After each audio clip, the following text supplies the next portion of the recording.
Oh my, darlings, finally, after how many weeks, how many months of speculation, and now weeks of, is it weeks or has it been only a week of being held in the Metropolitan PD New York Detention Center? Um, Diddy's mother, Janice Combs, has finally decided to release a statement in defense of her son, um, saying it's been unbearable to witness what seems to be like a public lynching of my son. Quote, per Rolling Stones, Sean Combs' mother, Janice Small's mother's. Is she related to Biggie? Biggie's last name is Smalls, isn't it?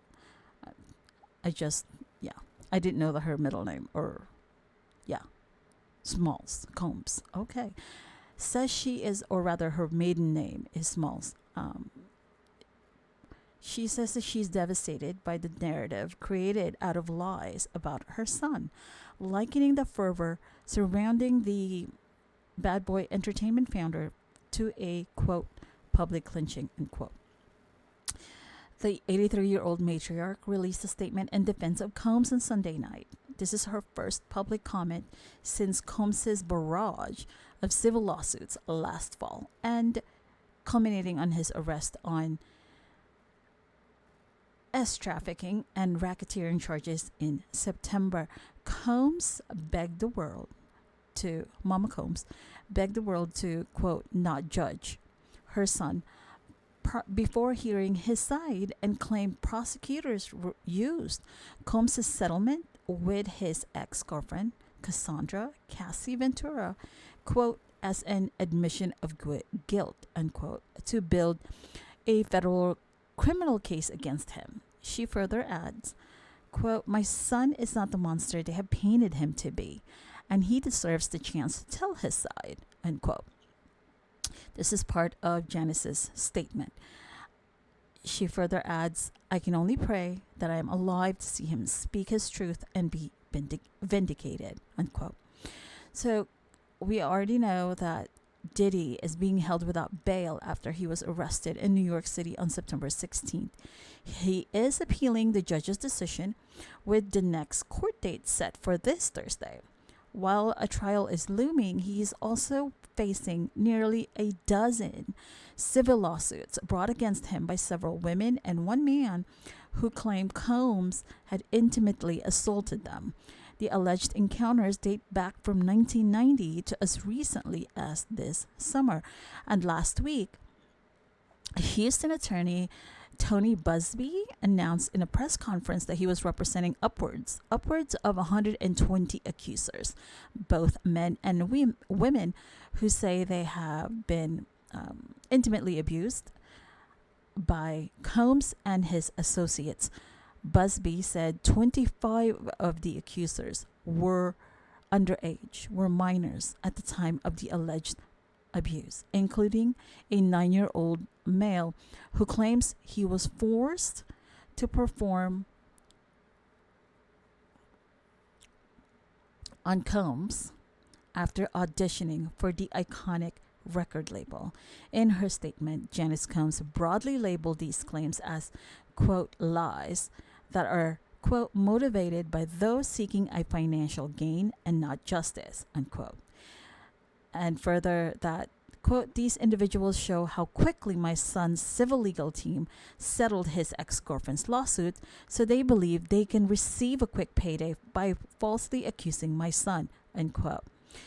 She added, quote, false allegations of intimate assault thwart true victims of violence from getting the justice they deserve, unquote. Now, Combs' lawyer, Erica Wolf, his lawyer, Erica Wolf, said that Diddy, quote, emphatically and categorically denies as false and defamatory any claim that he intimately abused anyone, including minors, unquote. Is it too little too late? No. But why now? I think that's what people are asking. Probably not like seeking any sort of statement from like his children, including the children who are way past adults, like, the ones that are in their 30s. But for those who, like Miss Combs here, why is she making this statement now?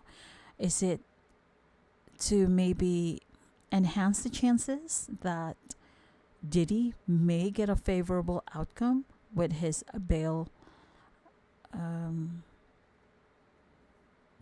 hearing?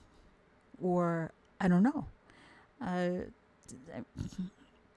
of course, she has every right. This is her son, to make a statement, to stand with him or to stand against him. Obviously, in this case, she is standing with him. She acknowledges that her son is not perfect and made mistakes in his past, referring to the unearthed hotel surveillance footage that showed her son violently abusing his ex-girlfriend Cassie Ventura before dragging her back towards his hotel suite. She says that, quote, "My son have not been entirely truthful about certain things," unquote. She wrote, and quote, "Sometimes the truth and a lie become so closely intertwined that it becomes terrifying to admit one part of the story, especially when that truth is outside the norm or is too complicated to be believed," unquote.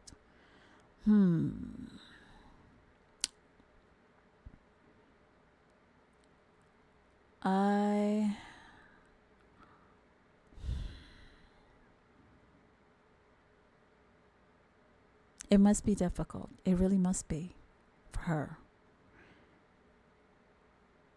What does she know? Who knows?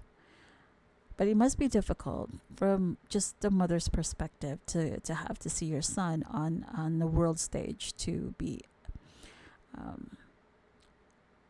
become the laughing stock, right? Of people's sometimes daily lives, to be pushed off the heights where he was sitting on, this proverbial throne that he was sitting on. However, it is also our duty as parents, I think, that we must always make sure that we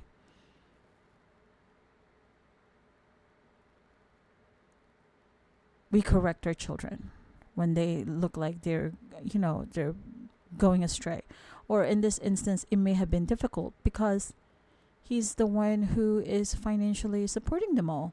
So that can also be a source of constraint, where one side of you feels like, I'm the parent, I know that you are about to do wrong, or that the company that you keep is not good for you. But in the same manner, on the flip side of that, if the parent is not the head of household, not the financial authority in the household, that can also be difficult. So I'm not just saying she's right or wrong, but I think at this time I would have to say, ma'am, I'm sure that you overlooked a lot of things. I'm just saying.